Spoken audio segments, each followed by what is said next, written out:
Hello, and welcome to episode 2 of our podcast series, Introducing New Artists, Conversations with Visual Arts Majors at UCSD.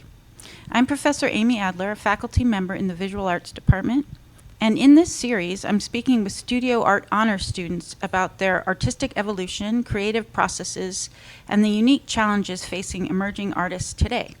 I'm interested in understanding how our students navigate the complexities of developing their artistic voices while preparing to launch their careers in an ever-changing personal, professional, and political landscape. Today, I'm joined by Jaime, a senior in our honors program, whose work explores the intersection of Filipino identity, religious imagery, and contemporary subcultures. Through his oil paintings, Jaime examines how traditional art forms can be reimagined to include figures and communities that have historically been excluded from these traditions. So I'm also joined by 12 other students from the Studio Art Honors Class of 2025. Hello. Okay, so we're excited to learn more about Jaime's artistic evolution during his time at UCSD and hear his perspectives on what it means to be an emerging artist in 2025. So here we go. Greetings, Jaime. Hello. Hi. Could we start by asking you to introduce yourself to our listeners? Hello. I'm Jaime Leynes. I'm a fifth-year undergraduate student at UCSD. I'm in the honors program. That's what I've been doing. Great. So let's learn a little bit more about you. So what drew you to study art at UCSD? What were some key experiences or turning points in your life that led you to being an artist and ultimately winding up here in the honors program at UCSD? Well, my journey with art goes back a really long way. Like, as far as I can remember, I've always been drawing, been making like little paintings, art pieces, like little sculptures. It's something I've always wanted to do.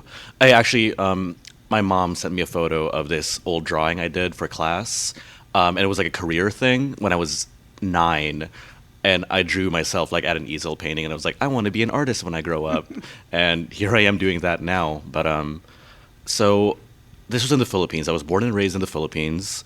I moved to Berkeley in the Bay Area in 2018 to finish up high school, and then I was like in a lot of art classes then. I was in the newspaper illustration team. And then the reason I went to high school in California, in Berkeley, the Bay Area, is to like go to a UC. And I got accepted in UC San Diego, and I applied as a studio art major. I had a few other majors that I was going to be. Like, I almost was like biochemistry or Really? like computer science or mechanical engineering. But I decided to like stick with what my heart wanted and like stick to my passions. And yeah, I've been a studio major ever since like 5 years ago. Wow. So tell us a little bit about your current work and what you're exploring in your art practice. Okay. So a lot of what I do is portraiture. And what I'm doing is, like, as you mentioned earlier, describing my practice, trying to include those excluded from the narrative, typically in the history of portraiture, because in history, like, it was reserved for like the elite, the wealthy, the white, you know, and by doing that, I don't know, I kind of like enjoy that it's giving it like a contemporary spin, a fun little twist to it, because one struggle I've had with like my art in portraiture is like, okay, how can I make this interesting? And I decided to lean into the subject.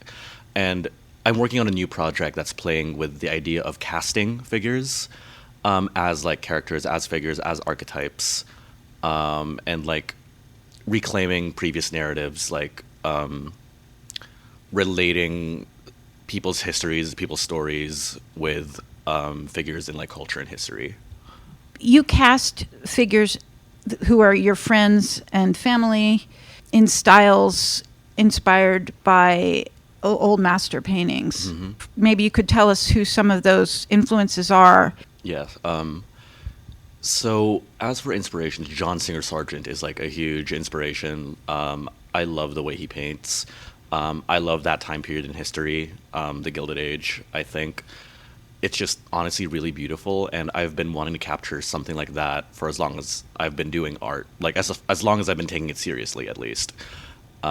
But also in my time at UCSD, I've like learned about so many other artists who like are in line in art history with that practice. Like Latin American painters like Francisco Lasso or like Saturnina Herran, but also Filipino masters in the 19th and 20th centuries like Juan Luna and then Fernando Amarsolo. They're like big influences on my work. And what about the theme of Catholicism in your work? Because that is a through line that appears in a lot of your paintings. Yeah. I'm not religious. I was raised Catholic. I went to an all boys Catholic school in the Philippines for 10 years. But even though I'm not religious and like I have a very complicated relationship with my history with the church, but I was raised with it. Like I was surrounded by it. And Filipino culture is very Catholic. Like we have, like every house has an altar, a little shrine in it. And being raised with those aesthetics, with those values, with that like framework of the world, it's something I can't really like divorce myself from. And so instead of trying to run away from it, I've decided to like kind of embrace it like and just being honest, like Catholic aesthetics are like really beautiful.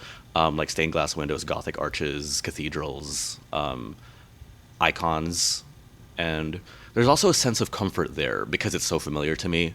Like I really love imagery of the Virgin Mary. It's just something really familiar and comforting to me. Yeah. You have exceptional figurative drawing and painting skills. Where did you acquire those skills, or were you just born with them? Okay, so when I started taking art seriously, like about 7 years ago, I actually joined like a Discord server about like art improvement and like art critique. We had a little critique group, and it was there that I started like really grinding the fundamentals of like painting. I remember I would spend like 8 hours a day every single day, like doing studies, doing master copies, looking at art, and just like practicing like anatomy, fundamentals, like values, all that stuff. A lot of people practice that stuff a lot and still can't draw and paint like you. So there's some magic involved in that, I'm pretty sure. So how does your family feel about your art practice? And has their perspective influenced your work or your approach to your career? I mean, they've always been very supportive of me, like even as I was a kid. Like when my mom like discovered that I like could like was pretty good at art for a kid, she like what was it? She enrolled me in like a bunch of like watercolor classes, light figure drawing for like children. So they've been like my number one supporters. Like my mom actually used to critique my work to like help me make it more like the reference for studies, and they're very supportive. They're very excited to see where I go, and also I paint them, so that makes them very happy. Yeah, because you also do portraiture kind of on the side, right? As on a commission basis, as kind of like a way to earn a living. Mm-hmm. You know, so there's that side of your work, which is the commissions and portraits, but then there's your personal work, of course, which lately has included figures from the San Diego goth and punk scenes, often mixed with these religious kind of painting styles. So can you talk about your choice to cast your friends and community in your work? How did these worlds come together with the religious painting styles and the goth and punk scene in San Diego? I don't know. The idea seemed interesting to me because it's subversive, it's kind of irreverent, and like my mom actually told me to like be careful about what I'm doing because like, oh, it could be like blasphemous or heretical, and I'm like, that's kind of the fun part of it. But I just thought that juxtaposition of like a studded leather jacket against like a gold leaf background would be like really interesting to like explore and look at. And it's also like that's my community, those are my friends. I wanted to like honor them in a way, like document them, like show the scene, uplift them, elevate them to, like with my practice, like elevating those with statuses who are like othered in society to something more like regal, elevated. I don't know the exact word, but yeah.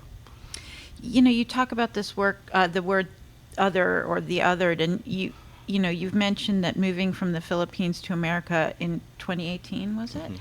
That you had the experience of being seen as the other for the first time, right?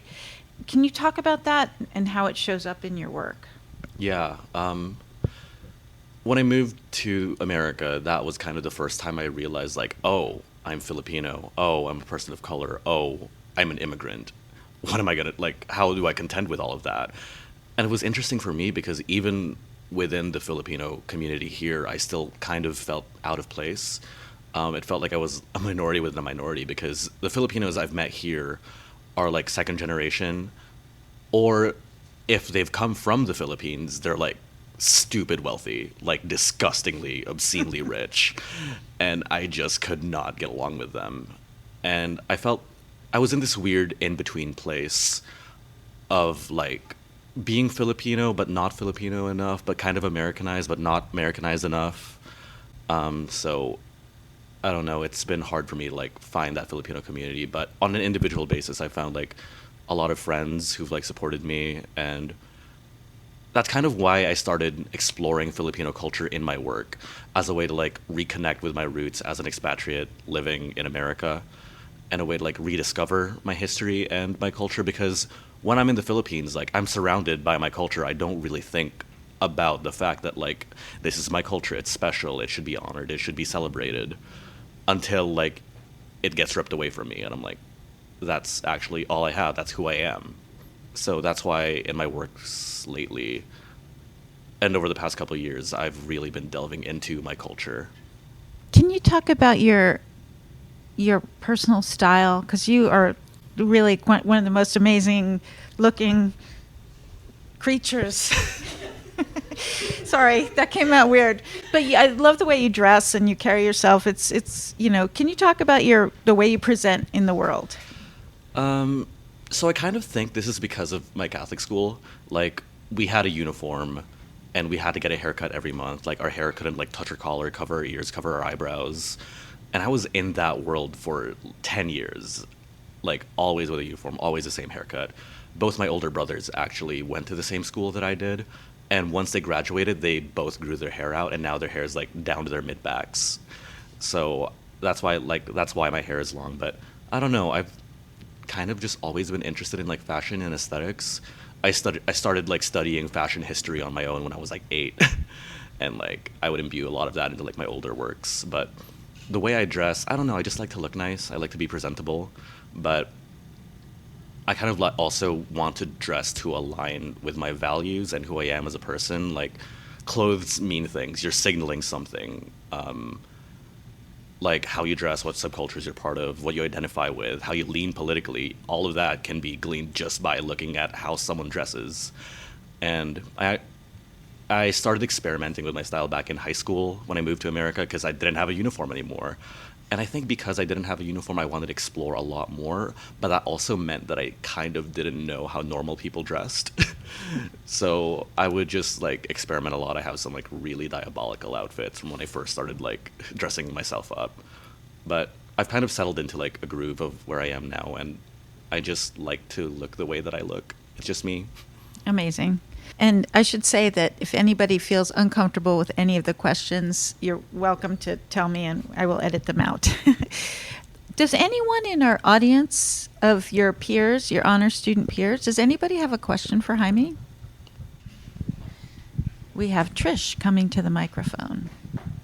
So, adding to what you mentioned about the Catholic portion of your work, have you ever had any kickback from anybody who's religious or churches saying, wait, you're not supposed to be doing that?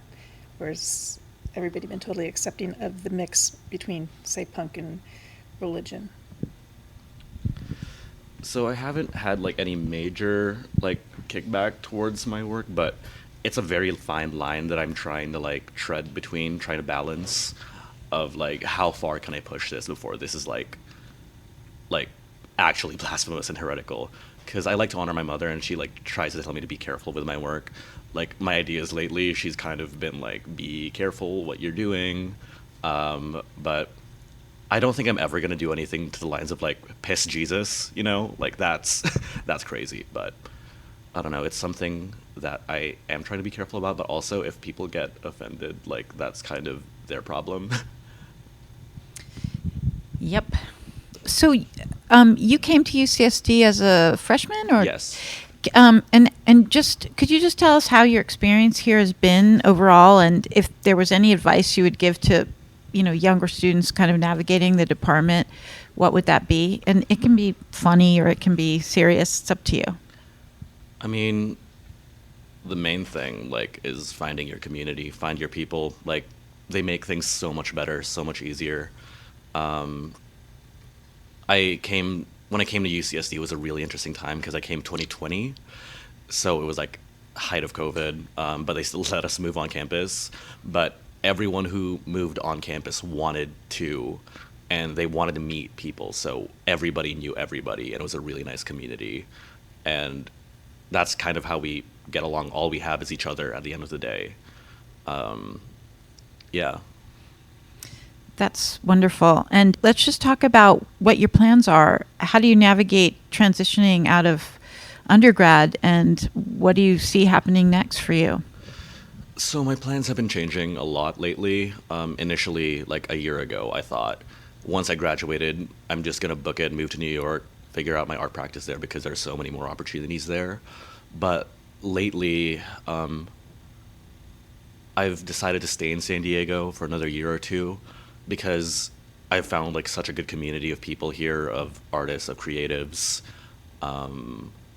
And I've realized that, like, if the opportunities are not there, I can just make them myself with my community.